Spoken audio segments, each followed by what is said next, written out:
A very common question to me. My kid needs more time to take an exam and there's special forms to fill out.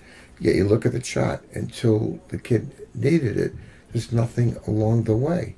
How do we handle that? Do we give in because the mother thinks the kid will perform better by extra time opposed to a kid that really needs it? Well, what I do in that case is I try to review their records, I try to speak to the school, and I try to see, is this really coming from the parent who's trying to make sure their child isn't, quote, sort of cheated out of something? Is this really going to help the child? Or I have a case right now in my practice where I have a very bright young man and the mother wants extra time and accommodations, and what that's going to do to his self-esteem. He's doing pretty well. He's struggling, but he's doing very well. And I'm encouraging her to say, listen, in fact, I have to say this, the school's even pushing for it.